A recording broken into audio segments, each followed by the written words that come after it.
How's it going, everyone? I wanted to quickly talk about fighting games and getting into fighting games and 5 things that I think is important when making a fighting game that developers should focus on if they want their new generation of fighting games to reach newer players getting in. First thing I want to talk about is you need to have a good tutorial. This one's a little bit weird because I feel like when people say have a good tutorial, they're basically saying that you need to have tutorials showing how to play the game.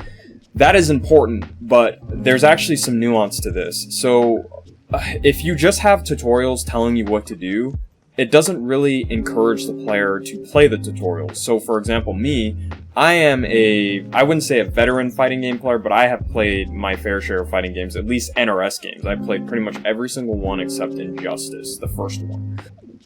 I don't really benefit from tutorials usually. You have to find a way to convince players to actually click on the tutorial and do the tutorial because they want to learn something that they didn't know before.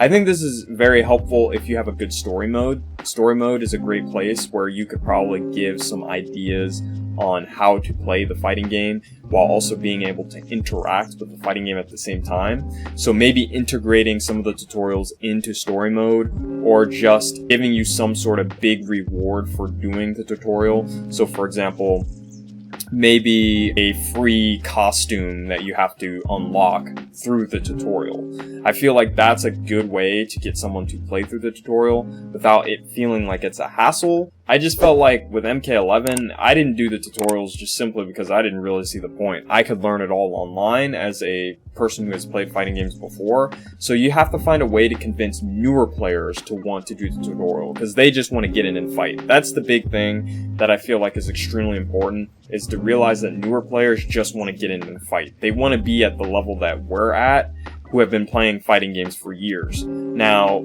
there are a few ways you can get them to do that. So the other one I already mentioned, so I won't go into too much detail. Just have a good story mode.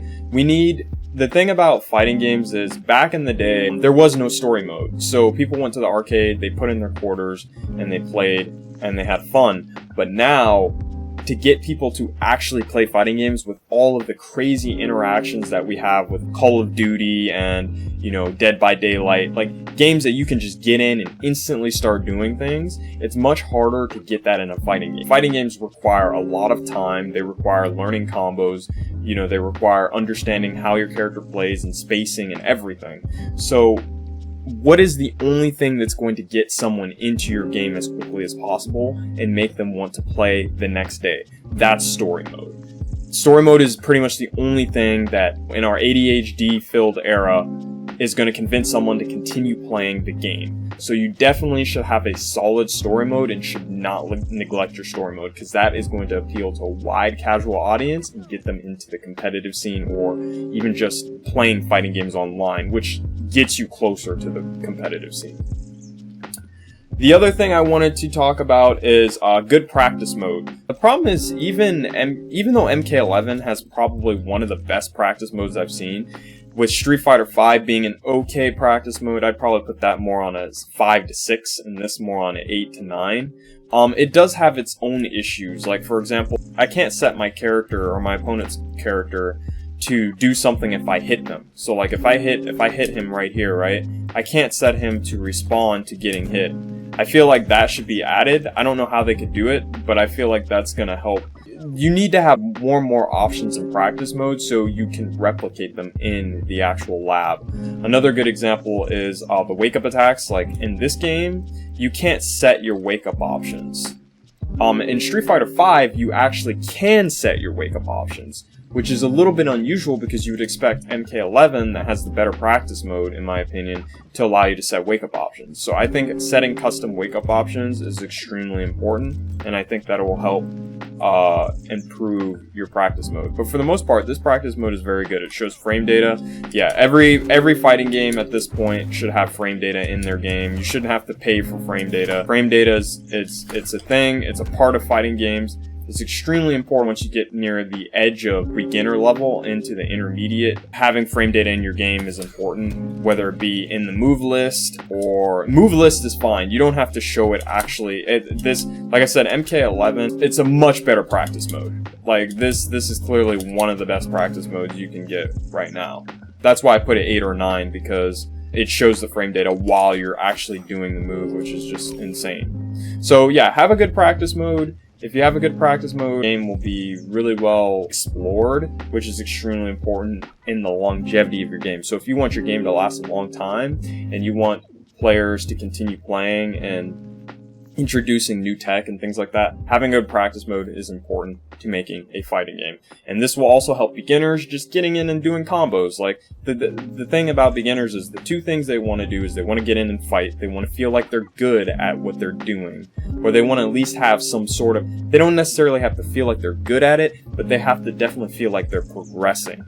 And then the other thing is landing combos. Like they want to learn how to land combos. So having a good practice mode where you can land combos, I feel like is super important. So this is a little bit more on the gameplay side, but I'm not going to talk too much about the gameplay side. So I'll just add it here. Street Fighter V doesn't show you the health bar count.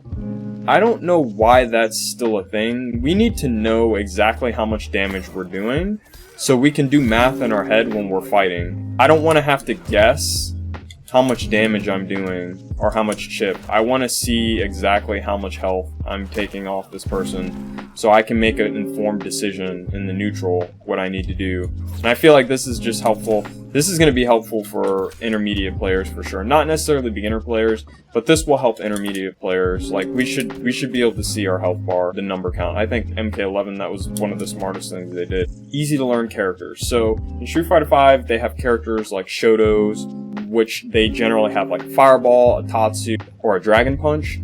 So I would say MK doesn't have that, but the thing that MK does have is these two characters on the screen are probably one of the easiest characters to play.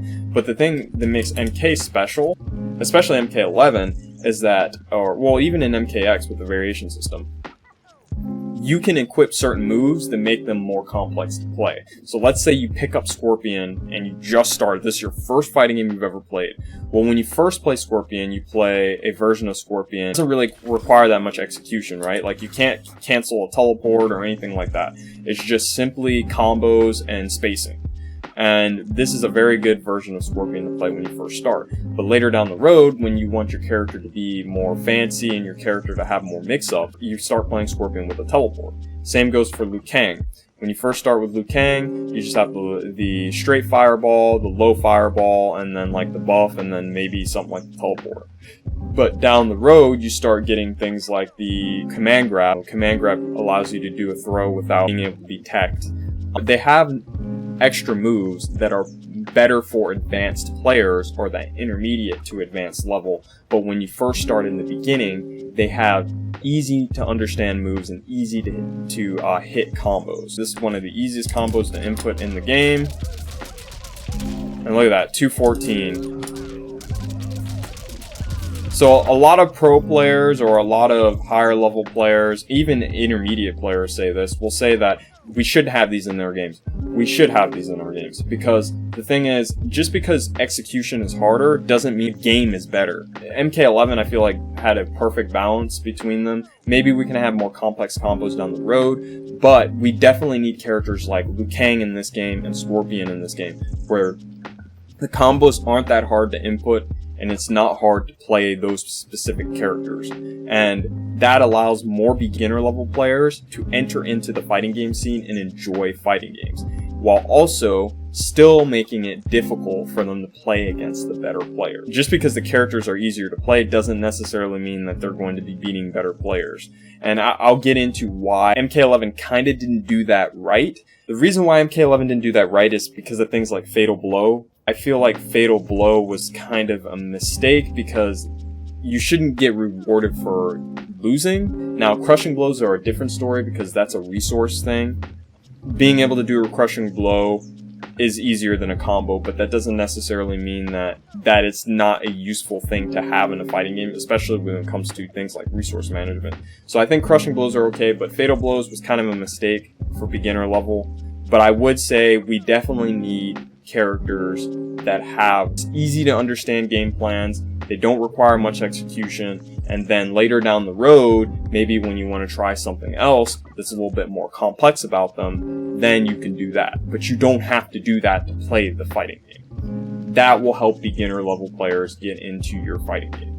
Finally, this is the last one, just have a good online mode. The biggest issue that I have with Street Fighter V, I love Street Fighter. I love it. Ever since I just started playing it, I've loved it. I've loved watching it. I've loved listening to it. It has so many fundamental things behind it. But the one thing that ruins it, every single time I get on, I get lag. MK11 did this perfect. It's the reason I still play this game. It's one of the other reasons I still play this game. It is very consistent. Yes, there are some Wi-Fi users. That's a Wi-Fi thing. That's not like the actual netcode itself. And I feel like that just makes the game play so smoothly online. Yes, occasionally you get rollback issues, but for the most part, compared to delay base, it's the superior netcode. If you want to make a fighting game, your fighting game needs to have rollback netcode. Figured I'd share that with you guys. I'll see you guys later and finish him.